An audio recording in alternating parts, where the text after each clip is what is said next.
ఏకాంతం నా చుట్టూ అల్లిన లోకం నాకే సొంతం అంటున్నా విన్నారా నేను నా నీడ ఇద్దరమే చాలంటున్నా రాకూడదు ఇంకెవరైనా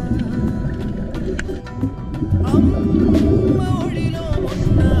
అందని ఆశలతో నిన్న ఎంతో